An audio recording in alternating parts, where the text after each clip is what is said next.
Let's Talk with Dan Gregory. To talk to Dan, dial 582-8255 in North and Central Palm Beach County. In South County, 276-8255. Bell South Mobility customers dial star PBR. Now, Dan Gregory. Okay, we're back again to the program. Let's talk. And we have with us a gentleman out in California, to be specific, Atwood, California. His name is Randolph Winters. And Randolph Winters, let me give you a little background on the gentleman.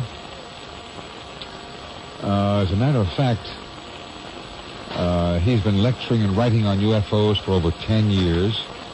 His interests began in 1979 when information surrounding a Swiss farmer, and we've heard him before, as you know, named Edward Billy Meier, came to his attention, to the attention of Randolph Winters. And Billy Myers claimed that he claimed to be having physical contacts with a race of humans from a small cluster of stars known as the Pleiadians. And these are supposed to be the good guys, the ETs that were good guys, as opposed to the Greys. His contacts with these ETs continued for about 3 years, producing the best evidence of extraterrestrial life ever seen. Welcome to the program, Randolph. Welcome. Thank you. Okay, sir. Now, as I understand, you have 1,200 beautiful, clear, daytime photos of Pleiadian beam ships? Yes, when Billy Meier started having his contacts, which began in January 75, he was allowed to take photos of the ships. Apparently the beings from the Pleiades felt it was time to provide some proofs for the public to kind of waken us up to the idea we're not alone. And they allowed him to take photos, and he shot over 1,200 of them over about a 3-year period. Yeah. So the idea here is that I guess he'd be considered very reliable. Well, they certainly seem so. There's been more evidence pour out of this case than any other, and it, of course, has attracted a lot of attention over the years because we just haven't had any other cases that have had this kind of evidence. Yeah. Okay. Now, in reference to, you sent me a photograph of one of these spacecraft, one of these, what looks like a cone, an inverted cone. Mm-hmm. And is this an actual shot that you took? No, I didn't take it. That's one of the shots that Billy took. I just sent it along so you could see it. Oh, I see. Okay. And as far as you're concerned, this is supposed to be the real thing? Yes, I believe it is. I'm just trying to... by the way, my other friend came in just now. Mike Legion just showed up, and he's in a big state of frustration. He just came in, and he was hurrying, and he's trying to get organized, and he's trying to get somewhat settled. And now he's got his microphones, at least his earphones now. All is it? Can you hear everything right now, Mike? Everything's good? Can you hear me? Okay, maybe my good friend Johan will get him all straightened out with the earphones on this one. Randolph Winters, say hello to Mike Legion. And Mike, say hello to, of course, Randolph Winters. Hi, Mike. Hi. I can't hear you, really. Unfortunately, we're going to have to adjust it. Yeah, we're going to adjust it very shortly. Is there another one there to put it into, another socket? Let's try the other socket. Anything there happening? It's the same, really. There's two on one. That's what I mean, yeah. And we may have to revert to hand signals or something. Yeah.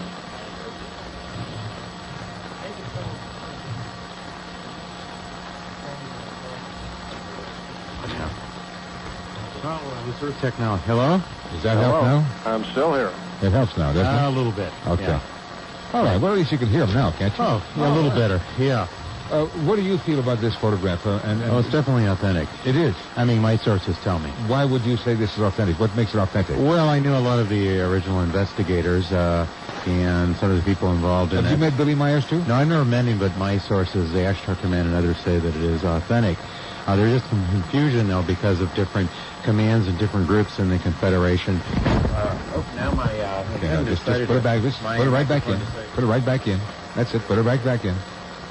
Everything's falling apart since you showed up here. I tell you, even though I have my Eliminator and Eisner and Claris here, everything seems to be... Now we're all set. Yeah. But, it's definitely authentic. I've known Colonel Wendell Stevens for many years, and... Do you know also Colonel Stevens, by the way, Randolph? Yeah, that's how I got involved in the case. I met Wendell back about 1978 when he was at Billy's house, and I was talking to him while he was over there, and then that's how I got involved. Okay. Now, you also say you have metal, M-E-T-A, metal samples and biological samples? What does that mean, biological samples? Well, there are a number of, over at Billy's house, there's a whole garden full of stuff. I spent about 3 years there, and we had peach trees and cabbage and a number of things around the house that he'd been provided seeds and so forth that they brought him. Wait a second. You're saying the Pleiadians brought him the seeds? Yeah, they did. Actually, there's a cute little garden there, and on several of the occasions they brought him some things, and in particular, there's a nice big peach tree right in front of the house. We'd all grab a peach every now and then. Do they have, where, now, on the planet Pleiades, do they have, I guess they must have living life with, like, trees and fruit trees and lakes and waters and whatever. Yeah, it's quite similar to Earth. From what I understand, my beings are from a little bit higher dimensional realm, a 6 to 12th density level, but the Pleiadians have been helping this planet because they're a lot closer to Earth's evolution than some of the more higher guardians. But they have done a lot of help and service to help this planet continue its upward spiral of evolution. I'm not, dispelling what Mike L. Legion is saying, but do you agree, Randolph, there are various castes, like a caste system in the area of Pleiades where they would have higher beings or more intelligent I'm talking beings? about other galactic systems, other star systems, like Orion and Sirius and Arcturus and some of those places. Randolph, what is the key thing to you that made you believe this is actually so, that we do have the good guys, meaning the Pleiades, as opposed to the bad guys, meaning the Greys? Well, we definitely have both factions. The Pleiadians, frankly, we have common ancestry, and as Mike mentioned, we're closer to evolution to them. They look just like us, and they're not that much more advanced than we are. And so we can relate to them, and they have a lot of knowledge about our past and our connection to them. Whereas the Greys, we're not connected to them in the same way. There's no ancestry there. And they really, I don't know if the Greys, we could consider them perhaps the bad guys, but they're certainly causing a lot of problems. Well, I feel that any being that would abduct you definitely is not any being, just like our federal government coming in and forcing a certain state upon us. To me, it's the same kind of analogy. Yeah. I feel that Greys are renegades. I mean, from my sources have told me that there was a rebellion many millions of years ago, and that the Greys were a renegade faction group who didn't want to accept the universal laws of balance and create a lot of problems. They go to planets, they're like psychic vampires. They tend to take advantage of the resources, and my sources say there was a secret treaty set up in the 50s between the power elite on this planet and the Greys. But this was after the human-appearing beings, the Pleiadians and others, had contacted the world officials trying to offer technology that would have gotten us out of our present problems. But the power elite have never been willing to adhere to higher codes of ethics. Mm-hmm. Now, Randolph, in reference to the, in your press material, I have that there's been over 115 physical contacts producing 1,800 pages of contact notes covering conversations. Yes, Billy's contact started in 75, and he had about 115 of them. It ended in October 78, and during that time, he wrote down, the conversations from most all those contacts, and it comprises about 1,800 pages, yeah. And there's another 2,000 pages that Billy Meier had... Yeah, he wrote a lot of extra books and so forth on the side. There's several thousand pages of it, yeah. On such subjects as meditation, the psyche, the origin of life, science, philosophy, and poetry. How do we begin our origin of life here on planet Earth? Well, planet Earth, the Pleiadians are telling us, was one of about 44 million planets in our galaxy that naturally evolved human life on a natural basis. But the problem has been that over the past several 100,000 years, there's been a lot of intervention from other races, so we really haven't evolved completely on our own. It's been tampered with quite a bit. Now, as I understand it, too, that we have had humans and Pleiadians interact sexually? Well, I don't know so much about humans and Pleiadians, but we've certainly had that happen. There are a number of documented cases where extraterrestrials of, you might say, of unknown origin have been mated or forced themselves upon Earth people, and there have been a number of instances of that. Certainly in the Grey case, we have some pretty dark things going on where there's genetic engineering of different types. That's right. The Dulce Base in Area 51, numerous places that our government has sanctioned, has allowed to come about. And if enough people would wake up to what's going on, the Confederation of Worlds could stop this activity. Well, and what are they looking for? Well, the Greys atrophied. Their bodies, they lost the ability to propagate their own species. Yeah. And see, they're genetic children, as an example, because they don't really have the love vibration like the Pleiadians and other beings do. Yeah. They're desperate to regain that. So in abducting people, they feel that somehow they can regain it. But you can't take shortcuts in evolution. And they don't get hip with the program. And basically, I feel we're coming up at the end of a number of great cycles. And they're going to be canceled out here the way the universe tends to evolve. But I believe we still have to take responsibility and force our government to admit ultimately that they have made a deal with those beings and turn down the positive ETs. What have you found out, Randolph, in reference to the U.S. government or other governments coming forth and giving us some details or some information that would make it more palatable for the human race to understand? Well, palatable is a good word, and Mike is right on target there. I mean, this has been going on for about 50 years, and I think we have rather two strong factions going on in our government, or you might say the above-the-law government right now. There are a number of them are trying to find ways to break it into the public. The majority do not want to. They still want to keep it secret and private to themselves, but it's quite obvious that there's a growing consciousness and awareness in the public of what's going on through shows like this and other things, and you know, it's not going to last much longer. I feel definitely that the public's not only going to become more aware, but there's probably going to be some major events happen that will bring it to the light of the whole world. John, what I found is that in Aurora's and my research, the recent release of a lot of information on the Greys, I believe there's an agenda behind this. They want to suppress any reference to the Pleiadians and other human-appearing ETs, but they want to really stuff the Greys down our throats. And I think it's because a lot of these programs on TV, I'm convinced, indirectly have funding from the government to really get us aware of the Greys, which I really believe is really a small group compared to the greater number of benevolent forces, because I believe they're going to use us, my sources say, to bring in the New World Order. In other words, they're going to announce we're being invaded, when really what's happening is there's a cleansing of the heavens. There has been a war going on for quite some time, cleansing the heavens, and this is coming to a close. Well, the secret power elite know that their time is just about up, so they're going to they're running out of Earth enemies. The only thing they can do is to make us think, just like when President Reagan 6 times during his term of office said, what if we were to discover we had an outside threat? Wouldn't we all band together? And, of course, when Bush started talking about the New World, I call it New World Odor because it stinks, of our Constitution being totally destroyed, that I believe they're going to use the Greys, and that's why they're ignoring and suppressing the human-appearing ETs and all the contactees in the 50s that took place, because they want to make it appear that only the Greys are coming here. And Billy Meier's contact was the most documented case in history. Despite all that, there's been such a suppression among so many of the other, in my opinion, ufologists who I believe are agents of disinformation, only talk about the Greys, abductions, and ignore any reference to the Pleiadians and the positive ETs. I mean, this to me is a definite plan behind it. These guys are getting their checks from the government. Think Mike and Randolph, that, as I heard Mike say a few moments ago... Michael? Okay, no, Mike? No, I go by Michael. Okay. Anyway, you got Michael, you got it. Yeah. Do you think that Randolph and Michael, that the reason, as you heard Michael mention just a few moments ago about the idea of the cleansing going on in the various confederations, I guess, up in outer space, to where the Greys are looking for a place to hide. So they've made contact and are in close cahoots with the gangsters of this planet, and they found a home, in essence. That's a very good way of summing it up, and the parasites is a pretty good They're like cockroaches, and guess what? Cosmic rays is going to be used upon them. Or another way to say it, Earth is an escrow. And this is a prime real estate. Yeah. And the Pleiadians and other commands of the Confederation are going to be making sure that the transition is going to be in the favor of the light, but we're going to be facing many challenges here in the next few years. Randolph, you have the Pleiades Project and the Pleiades Mission. Tell us about it.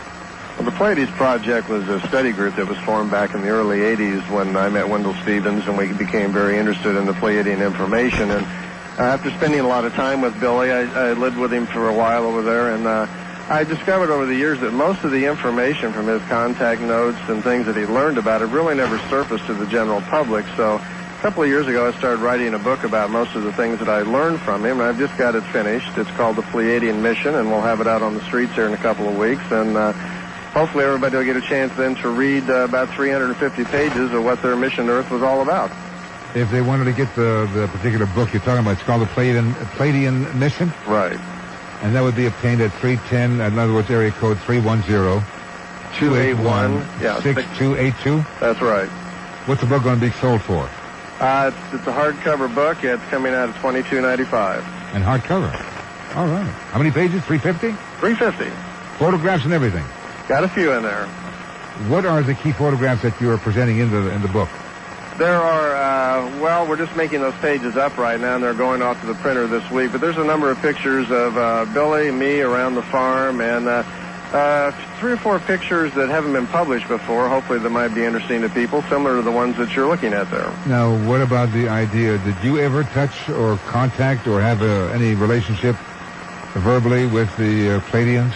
Well, I sure tried, and when I was over there, I, of course, kept mentioning that to Billy, but I was there after the fact. The contact had stopped. I was there like 86 through 89. Well, why would they stop? Well, he had a series of contacts that were ongoing for about 3 years, and then they stopped the regular contacts, and all he has now is kind of social calls. Occasionally they come by, and I did ask to, if they were going to come by, I'd sure like to have a visit myself.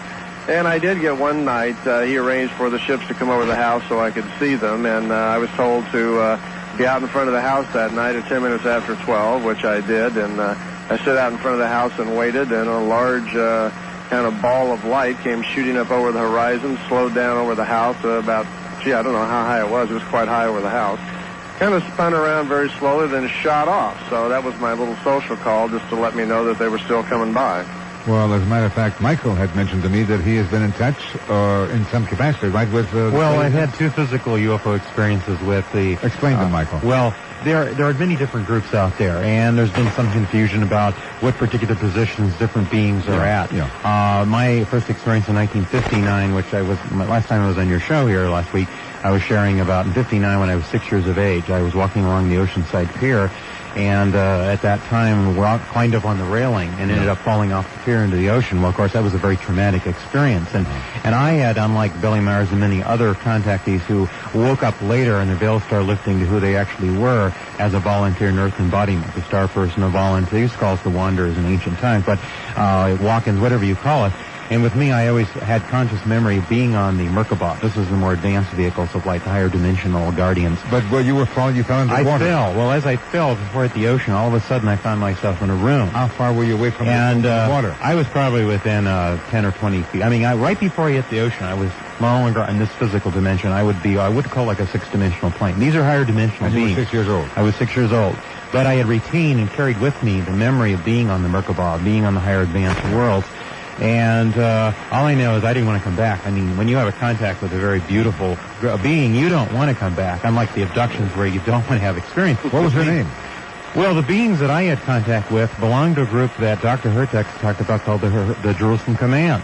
And there's been a lot of, and I want to say this in all due respect to Billy and others, there's been some misunderstanding related to translation changes about certain different groups and commands. I think sometimes semantics and terminology gets in the way.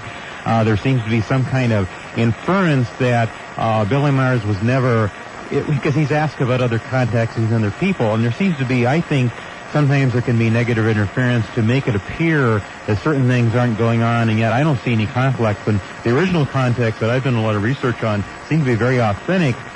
And of course, Billy Myers has done a lot in recent years to really make the contact reality important. But the beings I had contact with were, in my opinion, far more advanced than the Pleiadians. The Jerusalem Command and the Ashtar Command have been working together. If you go relate to the planes, we answer to the Andromeda Council, answers to the Confederation of Worlds, there's different levels. These are 6th to 12th density beings that I physically had contact with. Are you aware of all of this, Randolph? Well, most of it, yeah. I'm aware of it. But I'm just saying there's been through some of the research and stuff, I think there's been some confusion about what levels or groups, and it doesn't mean anything's better than another, it just means there's different levels of responsibility. So my experience... Is that a form of a caste system? It's like a spiritual hierarchy level of responsibility. It's kind of like we naturally just flow to that position because of past experiences. And I've been many Pleiadians in human embodiment, many others like myself from the higher dimensional realms who are working together to bring about a change upon this planet. So these beings who belong to the Jerusalem Command, being known as Orion and other being known as Angelica, they are termed Elohim, but they were, I would call them, my cosmic parents. I mean, these beings, the unconditional love that they were... those the only 2 times you were contacted by them? The second time was in 79, March 25th of 79, when I was in a 20 years later. 20 years later. And at that time, one of the beings I had contact with was known as Corton. Now, in the Ashtar Command, he is the communications technician. He's also like a 6th density being. Why did he take you up? Well, it wasn't that I was lucky, but because the government wanted to, but let's put it this way. I had been for quite some time talking about how I was going to blow the whistle on the government. I was going to name names, places, and events. I've probably met maybe as much as 200 ex-military intelligence people, undercover operatives through the years who have confirmed to me much that the secret government, as I refer to, has been up to. And my experience was a direct relation to this, what I call a psychotronic attack, a mind control type device. They sent upon me, ripped my chakras apart, basically took the life force out of my body, and I wouldn't be here today. And they took me up, and they had to warn me about certain things. They don't like to tell you, they don't like to order you, because the Confederation doesn't do that. They're universal sovereign beings. But I feel that we have experiences sometimes to wake us up. And I've always had the attitude, if I let the worst possible thing happen to me, and then I want to get on with my mission. And one of my missions, besides doing channeling to tune other star people into their mission, was to blow the whistle on the government and to document that there had been a vast cover-up because of certain hidden agendas that the secret government had. Now, Randolph, what is your mission? Well, my mission, as I see it, I think was pretty much what I've done. I spent a lot of time with Billy, and I put my energy into what I know, which is passing on that information and writing the book, and that's my involvement. Okay, I'll tell you what, I've got to take care of some business here first. And let's take care of an update on the traffic report and then a commercial break. And I'm at 4:30 in the Palm Beaches with our special guests, Randolph Winters and Michael L. Legion. How did you get that name, Michael? It's kind of a name and title. I mentioned a few times about the Star People reality, and the EL stands for the L, the Elohim, the elder race of golden beings who came into this universe 500 million years ago, and the Legion stands for all the light legions of volunteers. You selected that name? I'm hearing music and stuff through this. Okay, go ahead. These Earth machines. Anyway, okay. So that's kind of a name. Did you select the name? Well, it's kind of related to my link with Lord Michael and some of the other cosmic Elohims. Have you ever had any contact directly yourself, Randolph? Hello, Randolph. Just the one time at Billy's house and once in Sedona, Arizona with a small group. We had a ship come in over our head, and that was about it. But I haven't been on board any craft. And you haven't talked to anyone directly? Not that I know of. I've had a lot of very interesting dreams and telepathic things, but those are very hard to figure out, and it's hard to tell, what you're really receiving and what's just daydreaming. At Billy's house, I was taught some interesting meditation methods on how to get in touch with beings at different levels, which I practiced for a while, and but those are very hard to discern exactly what's coming in. Mm-hmm. Now, I'm sorry, go ahead, Michael. I was just going to say, it's kind of like I always say, who's who in the cosmic directory. I teach certain meditation, color meditation techniques that help that too. But let me ask you this, Randolph Winters. In 1988, about 6 years ago, you made a 1-hour videotape covering the Billy Meier contacts. Yeah, we made a videotape called Pleiadian Connection, and it's been out around now since about 88. It's an hour long, and it's a general introduction to the case. It has about 120 of the photos on there, and the purpose was, of course, to represent the Pleiadians and their particular mission to Earth and what they stand for, because, as Michael mentioned, there's a lot of other alien races coming to Earth. There's a lot of other dark projects, and people need to know that there is a light at the end of the tunnel, that there are people that are trying to help us, and there is knowledge, and there are light workers available that people can learn from and get their personal power together to survive through this difficult time we're going into. Are you saying also, Randolph, that there are various factions in the Pleiades that are or could be hurtful? Not harmful, not in the Pleiades, but there are certainly many other alien races that come here. We've seen no evidence that the Pleiadian groups that contacted Meier have any harm meant for us at all. But there are certainly many other races that come here that either are benevolent or whatever. That especially the Greys, where like he says, cockroaches. That's a very good way of explaining it. But the Earth is getting ready to go through a very serious transition in consciousness on this planet. We have a lot of other obvious problems, and there's kind of a line being drawn in the sand of consciousness where there are people who know about it and are trying to do something about it and are trying to learn ways of surviving into this new period. And we have also a vast number of people who aren't even aware of what's going on. So it's a very difficult time right now for people of Earth, and we need to all get educated and learn and find ways to create a new future for ourselves. Well, what do you think, in reference, Michael, and also Randolph, to those people who say, this is all wacky? Well, there's always people... Wait, hold on, Michael. Where do you come up with all of these particular... Billy Meier from Switzerland, a Swiss farmer. I understand that he's not that well educated, but all of a sudden he's got this information. And the CIA and the various factions overseas, Interpol, have been watching him like a hawk. And we've got people in this country that are pro UFOs or ETs, and they anti. And I mean, this like it seems like a ball of confusion in so many different directions involving this particular area of subject matter. Randolph, you want to jump in or not? Well, you're absolutely right. There is a lot of confusion because we're in a learning state, and there's an awful lot of things going on. And unfortunately, on this planet, we have a habit of not always telling the truth in certain areas. So we have a lot of groups. Are we going to get the truth from the ET?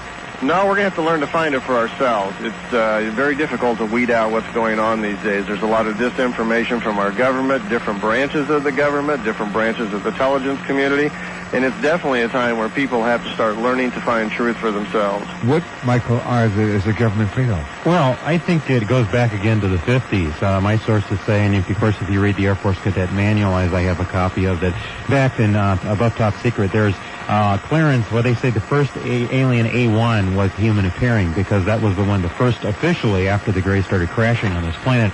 Wait, are you saying only the Greys crashed? Primarily it was the Greys. There have been a few other, but the Pleiadians never did?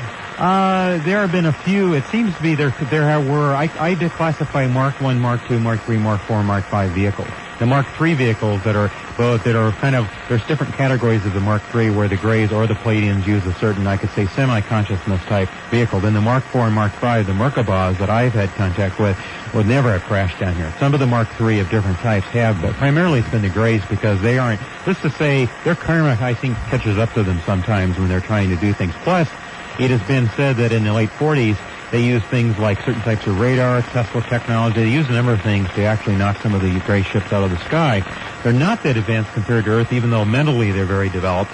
But the point I wanted to make is that there is definitely a kind of a reckoning that's coming about here soon, because the Greys that have gone to other worlds and have been chased out, now they're going to have to face their own the dismal condition they got themselves into. As I said, trying to become more efficient and having lost the love and the spiritual fellowship that the more advanced beings have. They have kind of a hive mentality.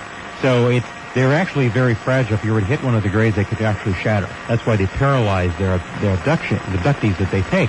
And I say that any being if you challenge them in the Christ light, which to me is like a cosmic security code, if a being isn't aligned with the Christ energy or a higher evolutionary path, I really don't want to choose to associate with them, because they wouldn't respect my sovereignty any more than the federal government would respect it. But my sources have stated very clearly that, well, we have to work out our problems and take responsibility. There's about 8 to 9% of the world's population who are volunteers in Earth embodiment, who are kind of like the ones who've come in to pave the way for ultimate divine intervention. The Ashtar Command and the Higher Guardians have said, because they have the authority to do this, at a certain point, when those of us whose intent and motive, after we've tried everything we can to work out of our problems, in the next few years, there's going to come a point here, especially if the government announces it is an invasion, that they are going to intervene. And, of course, Pleiadians.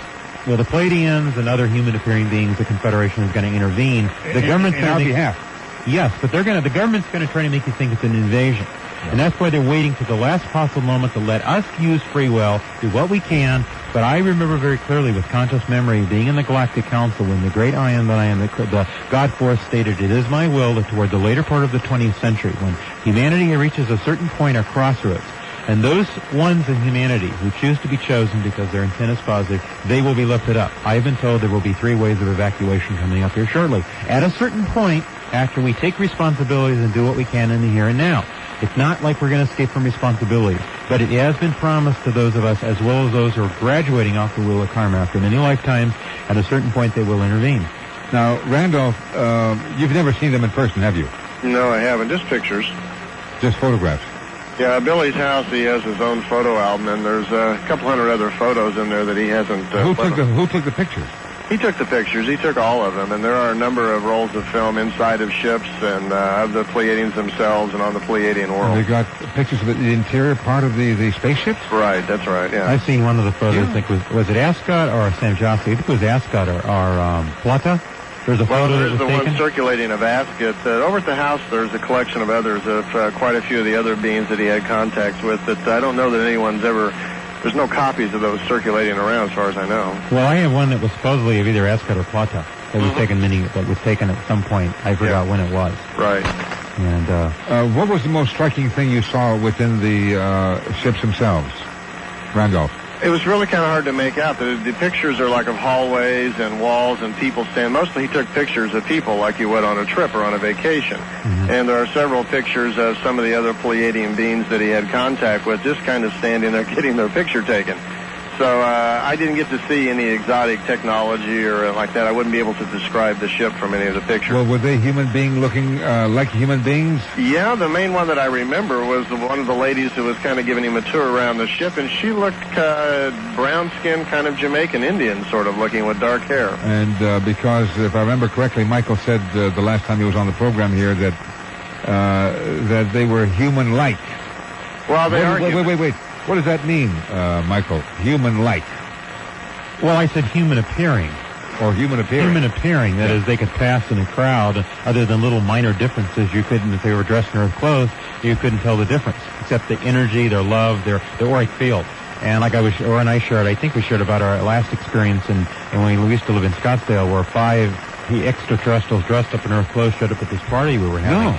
We didn't share that experience. Well, this was right before we moved to Malibu. Yeah. And, when you look back on experiences, you go, wait a second, this doesn't. Yeah. And we had this party, this group that sponsored us, and this was at the clubhouse. We used to live in McCormick Ranch in Scottsdale, Arizona. Yeah. And, I gave a lecture earlier in the evening, and then we had invited everybody to come back to our townhouse, our condo, afterwards for, Aurora's a gourmet vegetarian cook, and she had all this delicious gourmet vegetarian food, organic so that gourmet. Means you're a vegetarian too. We're basic. I eat a little fish now and then sometimes. Or chicken? Kind of a grounding once in a while, but I primarily tend to be more vegetarian or more into raw natural foods. I have been directed that diet has to do with consciousness. And and I knew there was a lot of people at the lecture, but I knew every one of them. And I was one of the last people to leave the clubhouse to go back. And often, one of the ways that the Merkaba will often appear is what Earth meteorologists call lenticular cloud formations. And it was at night, and as I left the clubhouse to go back to our townhouse, they're up in the sky at night as this glowing white, looks like a lenticular cloud, but it's at night, and surrounded in this lenticular cloud. So I knew they were there. They were just kind of saying, hey, we're there. Whereas I was talking to this couple on the way back. I was going to show them some of the crystals and stuff that we had designed. Yeah. And I went in and I was busy with them, but I noticed these 4 or 5 guys standing off there, and they knew they had not been at the lecture. And Aurora also had noticed them, and she thought, oh, these 5 good-looking guys, I mean, they weren't at the lecture. And so, but I was busy. I took them back in the other room to show them these crystals. And all of a sudden, the only way I can describe it was those people have had time-loss experiences where suddenly hours had passed. The house suddenly having been filled up with lots of people, I knew hours had passed. It was later on in the evening. Oh, wait a second, this is really weird. This is strange. And when I went in the other room, the house was basically empty. Everybody had left for the evening. Mm-hmm. I'm thinking, what is going on? And next morning I talked to Aurora, and she said, I noticed these guys. I wanted to go over and talk to them, but she was too busy taking care of the food. And the one thing I noticed, they weren't drinking any of the wine or the champagne we had out. But they were helping themselves to this good organic gourmet food. Yeah. And I thought to myself, professional party crashers, but of an entirely different type. I wanted to have How gone were out they and talked dressed? to. Do you remember? They were dressed very fashionably, very. I was kind of distracted, to tell you the truth, but I do remember that they kind of stood out in a way because they were dressed a little bit better than, similar to as Earthlings, but it's something about their clothes. They had very good taste. And as I said, I was distracted talking to this couple, and then when I realized, wait a second, first I see the lenticular cloud overhead. There's a time loss in the sense that hours have suddenly gone by. 1 or 2 people are left, everyone having left. Wait a second, what's happened all the time? Next morning, it really began to dawn on me that they had shown themselves. I didn't get a chance wait to a talk second. to them. Did they leave on their own? Yeah, as I said, the hours had passed, everybody's gone, but I remember something about them. And it was something about their eyes and the physical incognito ones. I've been a few of them on Earth where they have very intense eyes, kind of eyes that look right through you. Now these, I felt, were from higher dimensions. They weren't even Pleiadians. They were of even higher evolution. But they were there to kind of give, every now and then something will happen that will give us a sign. We wanted to have interacted. I'm just saying I was frustrated because I wasn't able to, but they were there nevertheless. And there had been a girlfriend of Aurora's who was very good looking. She was single. She was at the lecture and she couldn't stay for the party. And we said, did you notice any good looking guy? And they said, no. She would have noticed them. The fact that they were there, I mean, I picked up later. Notice them? Well, they weren't at the lecture. I'm saying that she didn't stay for the party, and that's why Aurora asked her, did you notice anybody? These 5 guys, I do know they were Confederation stock. They were basically very good looking, but they weren't of Earth, but they were dressed in Earth clothes. I mean, I knew they were definitely, I didn't get a chance to talk to them. I wish I had an opportunity. I just feel that they were there to let us know, because it had been a number of years since certain major things had happened. Now, Randolph Winters, in reference to the Pleiadian mission, this is a book or a videotape? The Pleiadian mission is a book. Okay. Yeah, it's primarily dedicated. And will it be a videotape as well? I mean, I understand you have a lot of those Billy Meier pictures. Yeah, what I'm planning on doing, the book contains a lot of information which I feel is helpful to people to learn about consciousness, awareness, and what's going on, in the future. And it contains a lot of information, science information about the structure of the universe and how creation works and how the evolution of man really fits into it. And among that, we're planning on making a videotape, which I think would be very exciting for people to see. It's a very visual thing. And I should have that out probably within a few months. It'll come along with the book. What are the Pleiadian teachers? What are they trying to teach Earthlings? I think right now mostly what they're trying to do is aid us in this step, kind of an awakening where we had this mass consciousness of Earth that's up till now been living a very material existence, using primarily just the material mind. And we're going through a process right now where the masses are going to start discovering that they are more than just material. It's a very simple transition into discovering that we are also spiritual beings and that we are also connected to the creational power of the universe. So a lot of people, this is a very major step, even though on the program we're talking here a lot about high things that to the UFO community that's not so important, but to 5 billion people out there, they're just beginning to become aware there's more to life, just in their material existence. We're talking with Randolph Winters and also with Michael L. Legion, and these are both very experienced people dealing with ETs, extraterrestrials. And if you have any comments or questions, I haven't even opened the phones for some reason. Before we do anything further, let me say 10 minutes now before 5 with Randolph Winters of the Pleiadian mission, and of course Michael L. Legion. And let me give you Michael's number where you can reach him locally, an 800 number, 800-848-3826. That's 848-3826. Well, that's not really local, but it's a number where people can get information. Okay. Yeah. Let's go back with, of course, my guest, Mr. Winters, and Dorothy on the line, Boynton Beach. Hello. Hi. Hi, Dan. Hello. I enjoy your program very much. I've always enjoyed your program. Thank you. But 2 years ago, it was on your station. Jack Anderson had a program, too, about, I think he came on at 6:30. But 2 years ago, Jack Anderson read from a recently found Dead Sea Scroll.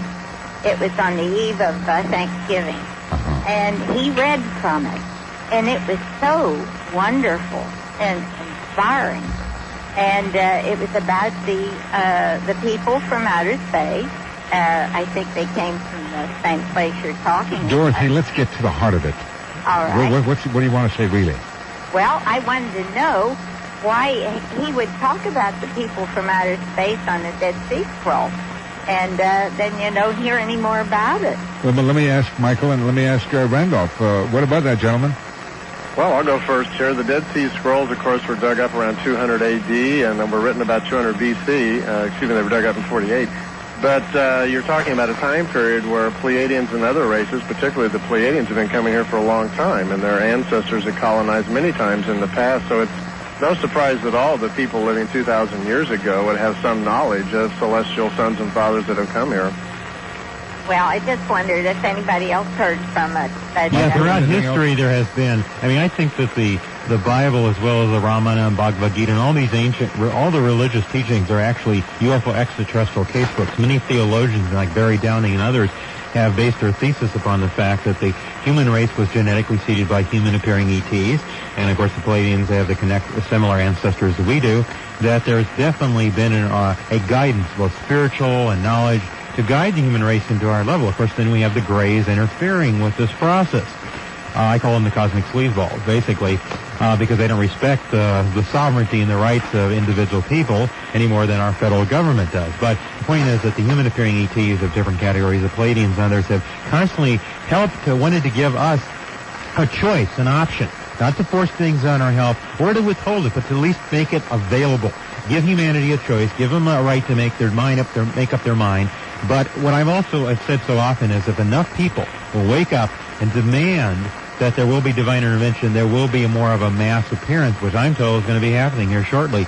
As I said often, I read the small print before I came into human embodiment, and there was a promise given at a certain point when we could no longer openly speak out or openly travel because of national emergency conditions. I mean, unless we're not masochists because we come to this planet. I mean, I think this is the worst planet in the entire universe personally, but I don't say that out of ridicule. I say it out of a sense that we have a lot of positive solutions for all of the challenges we're facing. If it wasn't for the suppression of technology, for many other things, we would have turned this planet around a long time ago. Why is it, would you say, Randolph or Michael, the reason why we have a government of people that are suppressing the growth or the outburst of technology, the suppression of that? Why are we putting, in a sense of speaking, our citizens on planet Earth into sort of a mental straitjacket, emotional straitjacket? It started, like Michael said, back in 47. The first ships crashed. The military suddenly found themselves in a position to get their hands on some very powerful technology. And from a military standpoint, they're always concerned about having one up on the other nations on the planet. So we're just talking power and greed here. It's just a race to get the most control over somebody else. Would you agree, Michael? Oh, definitely. And it's interesting too. Throughout history now, of course, we have the scenario again. There's been the two forces, and the power elite, basically, they have a hidden agenda that under the New World, I keep calling the New World Order because it stinks. Odor, right. The Constitution is being burned.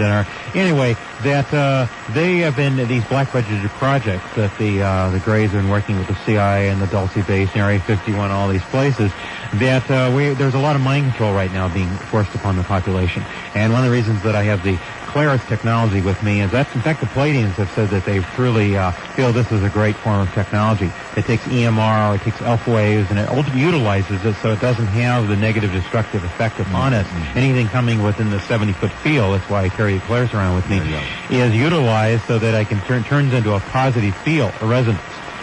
This is just one of the things that people have channeled, scientists have channeled these ideas through and done a lot of research to come up with this particular type of Do people think you're a little off the wall somewhere, a little nuts, because you're carrying the Claris around with you? You're carrying also the Alpine Air in it. Ionizer resonator. The iodine, yeah, right. It's no more than taking vitamins or anything else we do to keep our physical immune system. But if you're in a restaurant and do this, they say, what is he doing here? Well, I wouldn't take this into the restaurant. I mean, there's a point, okay, if I'm doing a radio show like this, or I'm staying at a hotel, in my personal little sovereign space that I tend to coexist in a responsible over, I mean, it's not being fanatical. It's a matter of using your galactic common sense. It's a matter of looking at all the different synergies of this energy recipe and choosing the best possible choice. If it's available, why not use it? Let's go to Ellen in West Palm Beach. Hello, Ellen. Hi. I just want to know if either one of the gentlemen had read Bringers of the Dawn. I didn't hear. What was the name of it?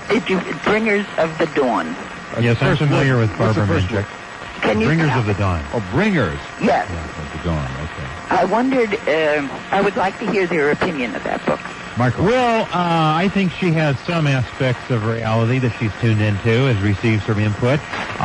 Personally, though, I think there's some other things that she hasn't tuned into also. I mean, as I say, the truth comes in many different forms. Yes. And we have to kind of pick and choose. And depending upon the clarity of the channel, one of the reasons that I've been very much into dietary things, into meditation, a number of things that I did for many years that the higher forces guided me into is because depending how clear the telephone line is, or if there's interference, or is how clear we're going to get it.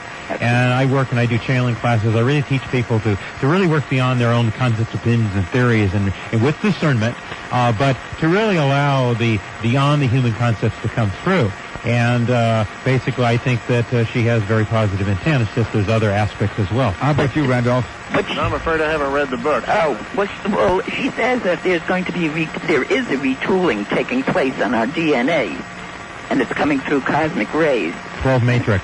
We're going into a 12-matrix system. It's doing more than that. It's even... Well, the DNA-RNA span is changing. It's because of higher positive genetic change, not with the negative things like the rays are doing. I'm talking about a natural evolution that are like that 80% of our brain matter up here in our head, which is going to start being used. Our synaptic centers, the psychic spiritual centers are going to start being opened up. So our bodies biologically are going from a carbon base to a silica, more crystalline state. And what about the holographic experiences? They said that the crucifixion was just a holographic experience.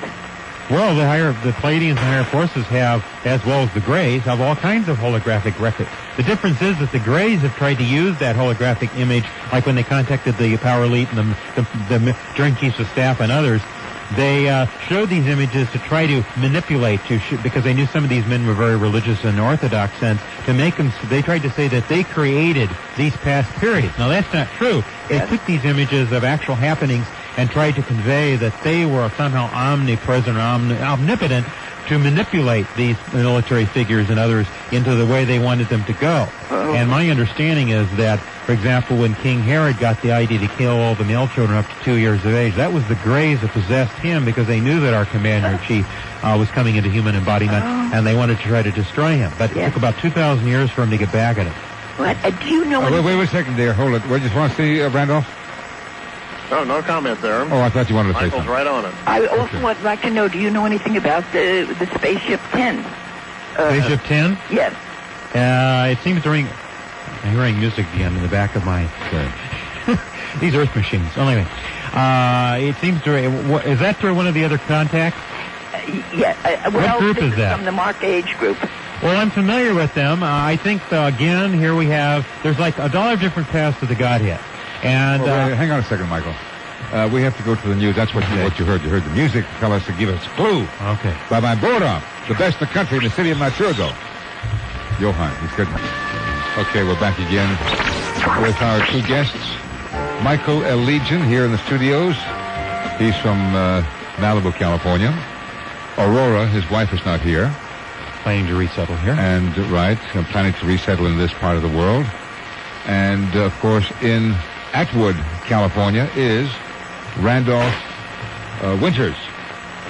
Yeah, we're still here. No earthquakes today. That's so far so good, eh? Yeah, but I just noticed a really bad one over the wire service. But, yeah, 15,000 earthquakes later. It's getting a little old. Yeah. Yeah. Let's go back to the callers, and I believe Ellen and Lake Worth. And Brad, if you want to jump back in, we have another line available, so let's do that.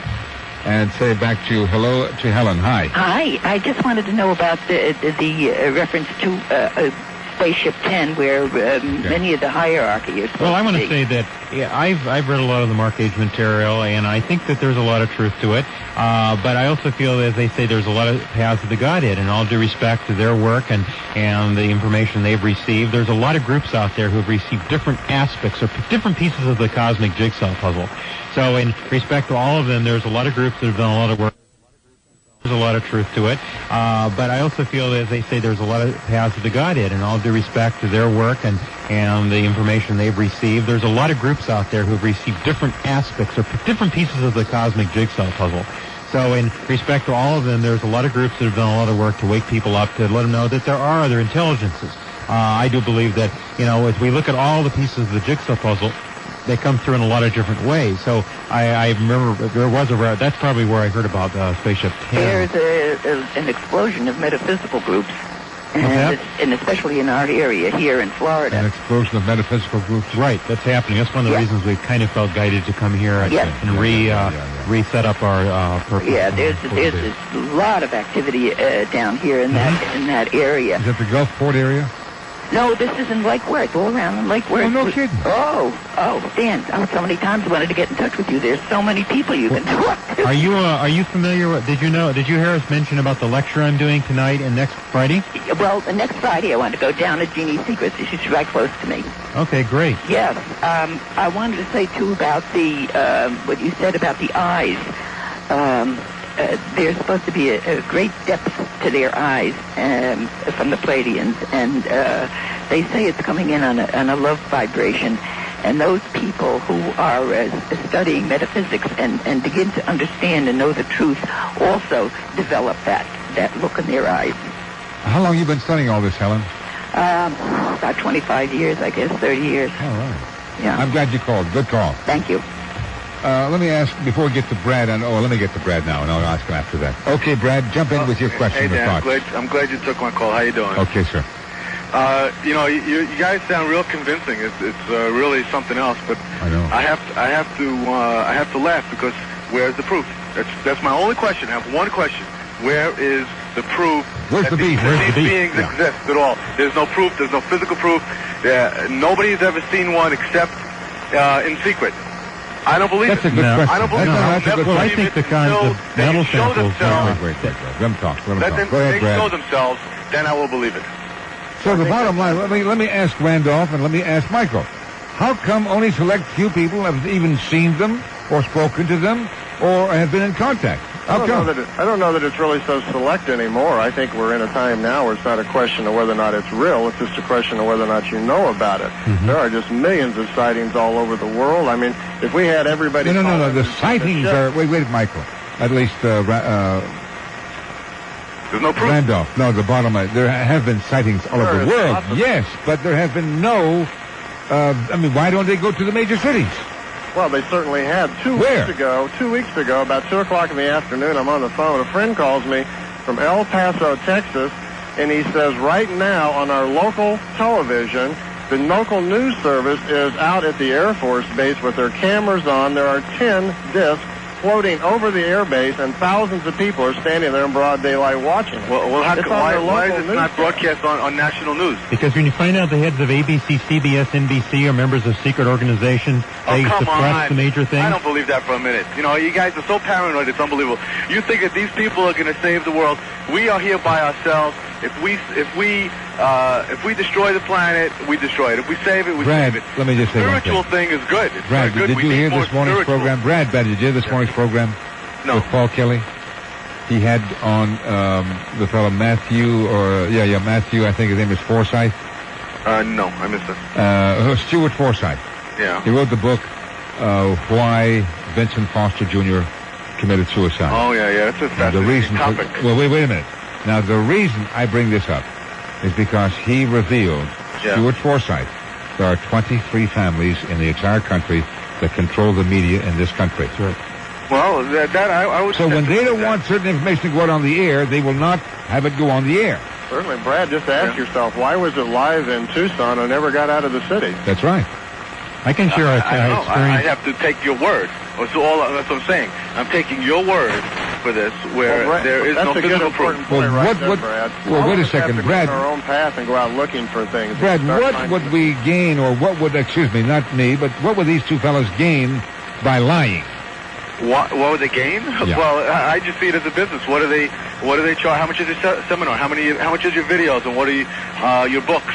Well, actually, we try to discount a lot of stuff, but unfortunately, the old story, I left home without my gold card, meaning that there's a lot of us who are involved in this work. Basically, we have to meet our expenses. You know, this is like everything else. There are certain expenses when you rent space or you... Well, sure, listen, I love science fiction. I think it's great, but...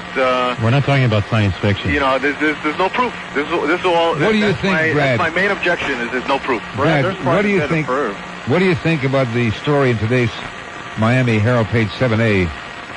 Life-giving water detected by telescope in far galaxy. Mm-hmm. Well, it's just because there's water in the universe. There's all kinds of elements. That doesn't prove that that the aliens travel. That's 200 million light years away.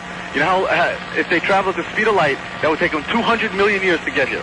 Jack Welch is the director of the Radio Astronomy Laboratory at the University of California, Berkeley, and he called this very exciting. And wait. Give me a break. Give me a break, Brad. Give me a chance to finish off here, okay? Go ahead. If this stuff is out there, then there is a good chance there are living beings elsewhere. Yeah. I mean, this guy's some guy just picked it off the street. I don't discount that. It could very well be, but what I'm saying is that we're all isolated. If there are 200 million light years away in a different galaxy, then they're isolated in their own galaxy. That's all I'm saying. Anything you want to add to that, Michael? Well, I wanted to share an experience I had, one of a number of experiences with the media where I knew firsthand about a major cover-up because of, in fact, having made a prediction. I was being interviewed by Gary Campbell call-in program in Las Vegas, and while I was interviewed by him, Aurora and I were on the air, and this was in 1982, I received a very strong telepathic message that he was going to be part of a UFO sighting or experience. I didn't get a date on, I just felt it was coming up in the future. And 2 months later, while we were in San Antonio, Texas, he called us up on our radio and called us up at our hotel there, and he was shaking on the phone. He said, "You will not believe what I'm experiencing at this moment." Now, of course, I'm not thinking. And he goes, "A big rainbow ship has been hovering over the city." And, I mean, it's kind of, I was surprised myself that sometimes they'll get things and then things will happen. Now, what about my question about the traveling at the speed of light for 200 million years to get here? Okay, I just wanted to finish my story, okay? This thing had been hovering there for 2 or 3 hours, and I'd even mentioned while I was on the air how sometimes they will, the military will explain it as a missile fired from some military base or swamp gas or moondogs. And he called it Vandenberg because that was the closest military base.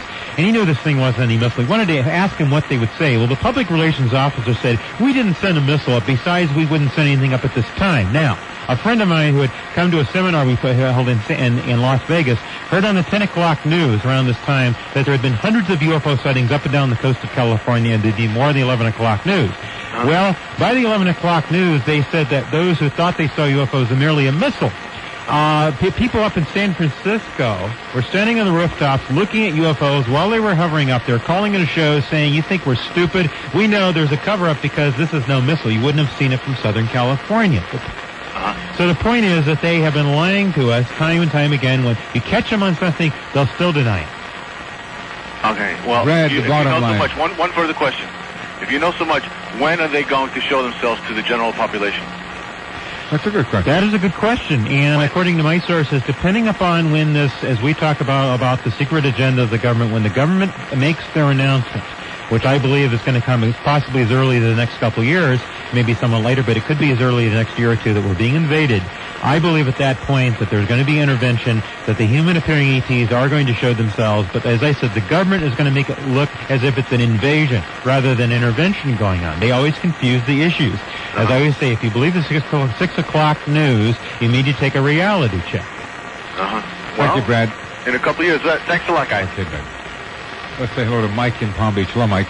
Yes, Brad didn't have his facts straight. The government has admitted physical UFO evidence. Air Force Regulation 202, September 14, 1959, quote, report promptly the existence of physical evidence, photographs, or material. All physical evidence forwarded to ATIC should be marked for attention of AFCIN-4E4G, unquote.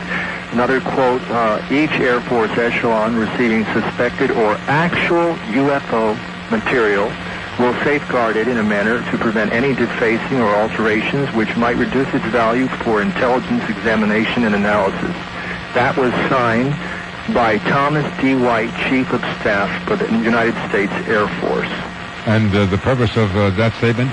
To prove that the Air Force itself has admitted physical UFO material. Another case in point, which I'm sure Michael L. Legion is aware of, is Dr. Olavo Fontes and the Ubatuba, Sao Paulo case of the very unusual UFO material of a 99.9% pure magnesium from an exploded UFO craft. That was examined and analyzed, so there's plenty of cases like this.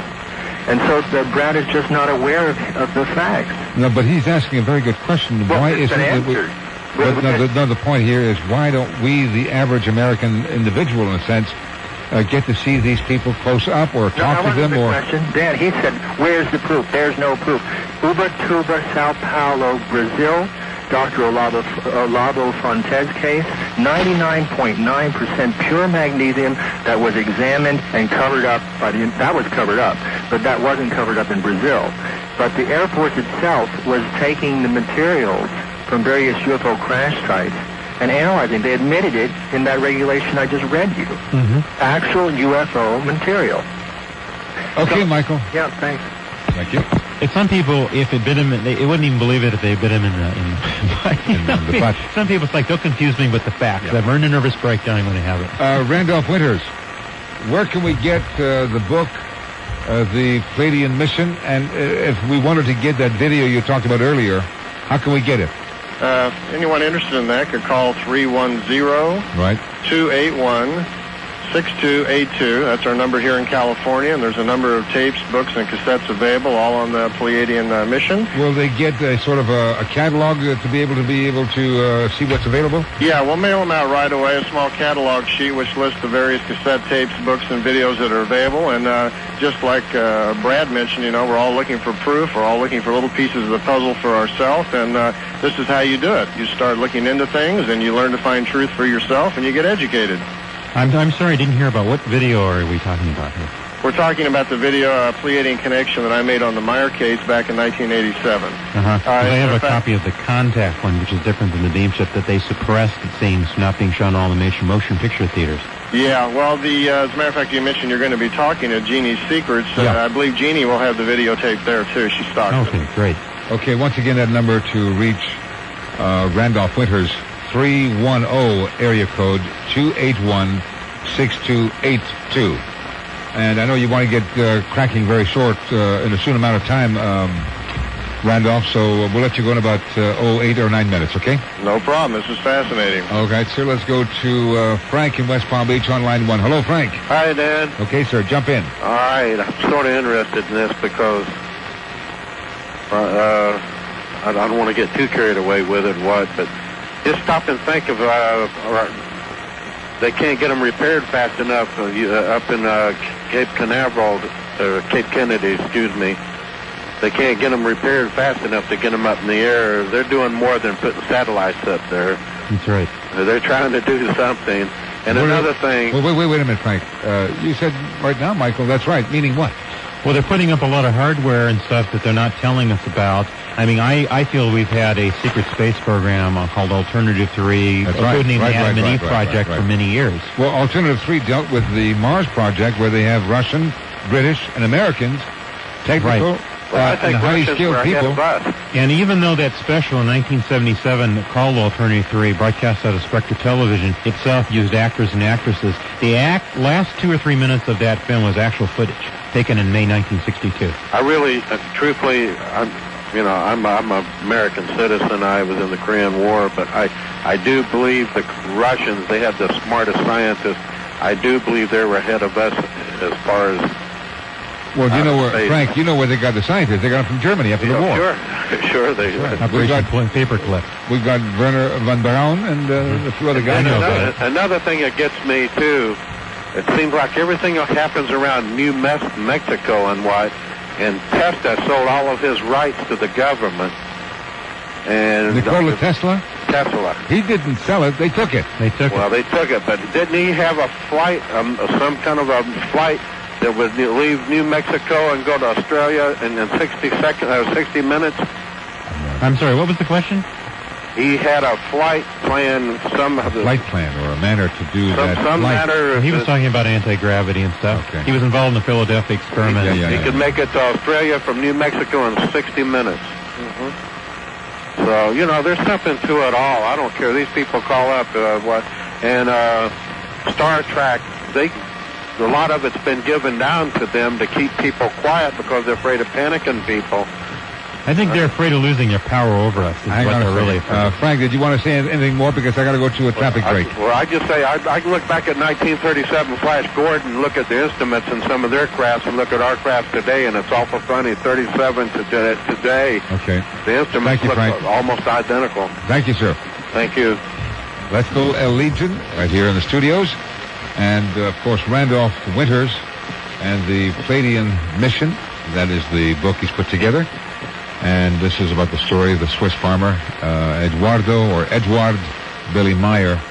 And we have another caller. Let's go to Norman Boca Raton. Hi, Norm. Norman? What happened here? Are you still there, Norman? Yeah.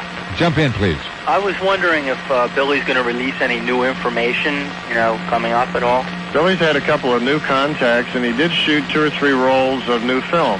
He has not released it yet. I'm not sure exactly when he might do that, but I'm hopeful that it might be soon.